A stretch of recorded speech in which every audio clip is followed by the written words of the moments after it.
नमस्कार मंडळी. आपल्या प्रत्येक घराण्याची, प्रत्येक वंशाची एक आई असते. ती म्हणजेच कुलदेवी. ही देवी फक्त आपल्या पिढ्यानपिढ्याच नाही तर आपल्या आत्म्याचाही आधार असते. आणि आज आपण जाणून घेणार आहोत की खरी कुलदेवी कोण आहे, हे ओळखायचं कसं, तिची पूजा का महत्वाची आहे आणि एक असा उपाय ज्याने आपल्याला आपली कुलदेवी समजून जाईल. ज्यांना आपली कुलदेवी माहित नाही त्यांनी हा उपाय नक्की करून पहा. त्याआधी व्हिडिओ हा शेवटपर्यंत पहा, कारण व्हिडिओ खूप महत्वाचा आहे. तर सगळ्यात पहिलं आपण जाणून घेऊया कुलदेवी म्हणजे काय. तर आपल्या पूर्वजांनी एक अशी देवी आपली रक्षणकर्ती म्हणून स्वीकारलेली असते आणि पिढ्यानपिढ्या तीच देवी आपल्याला संकटातून वाचवत आलेली असते. तिच्याशिवाय घराच्या कुलाचं रक्षण होऊच शकत नाही. जगात कोणताही मुलगा जसा आयुष्य जगू शकत नाही, तसंच कोणतेही घराणं कुलदेवी शिवाय सुखी राहूच शकत नाही. तर कुलदेवी ओळखायची कशी? खरं तर पूर्वजांना माहित असतं की आपली कुलदेवी कोणती आहे. तरीही आपल्या घरामध्ये जे मोठे आहेत त्यांना तुम्ही जाऊन कुलदेवी विचारू शकता.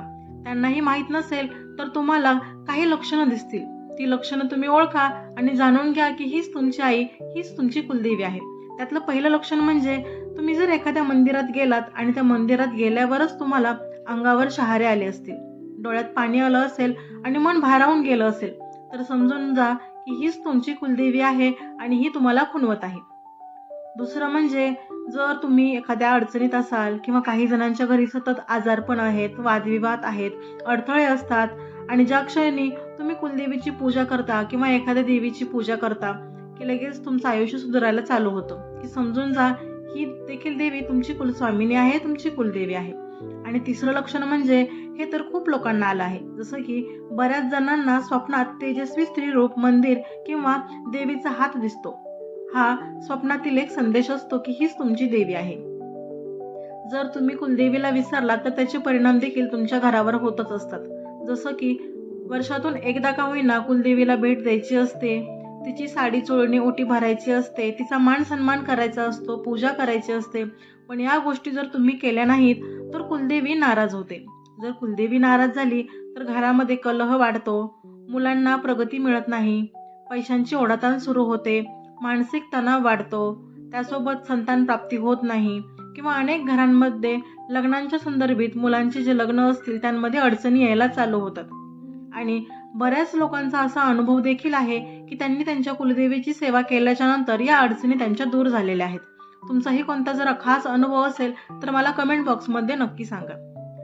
तर ज्यांना त्यांची कुलदेवी माहीत आहे त्यांनी रोज देवीसमोर एक तुपाचा दिवा लावायचा आहे किंवा एखादा चांगला वार निवडून त्या दिवशी तुम्हाला देवीचा तुपाचा दिवा लावायचा आहे, लाल फुलं अर्पण करायचे आहेत, गोडाचा नैवेद्य करायचा आहे आणि जय जय माझ्या कुलदेवी, माझ्या घराचं रक्षण कर अशी प्रार्थना करायची आहे. त्यासोबतच जर तुम्हाला तुमच्या घराची कुलदेवी माहीत असेल तर तुम्ही कुलदेवीची पूजा करते वेळेस ओम श्री कुलदेवे नमः या मंत्राचा जप आधी करायचा आहे आणि त्यानंतर पूजेला तुम्हाला सुरुवात करायची आहे. त्यासोबतच आता आपण या एक उपायाबद्दल जाणून घेऊया की ज्यांना कुलदेवीच माहिती नाही तर ओळखायचं कसं. अगदी सोपा उपाय आहे नारळाचा. एक तुम्हाला नारळ घ्यायचा आहे. चला तर आता आपण हा शेकडो वर्षांपासून चालत आलेला उपाय पाहून घेऊया. त्याआधी जर तुम्ही चॅनलला नवीन असाल तर चॅनलला पहिलं सबस्क्राईब करून घ्या, जेणेकरून तुम्हाला असेच नवनवीन व्हिडिओ तुमच्यापर्यंत पोहोचतील. तर कोणत्याही एका शुभ दिवशी तुम्हाला म्हणजे शुक्रवार असो, मंगळवार असो किंवा अमावस्या किंवा नवमीच्या दिवशी एक नारळ घ्यायचा आहे. स्वच्छ पांढरा कपडा किंवा लाल कपडा तुम्हाला घ्यायचा आहे. त्यावर तुम्हाला एक स्वच्छ आणि ताजा नारळ ठेवायचा आहे आणि त्या नारळावरती हळदी कुंकू लावायचं आहे, थोडेसे अक्षता अर्पण करायचे आहेत आणि त्यावरती तुम्हाला कापूर ठेवायचा आहे आणि कापूर जाळायचा आहे.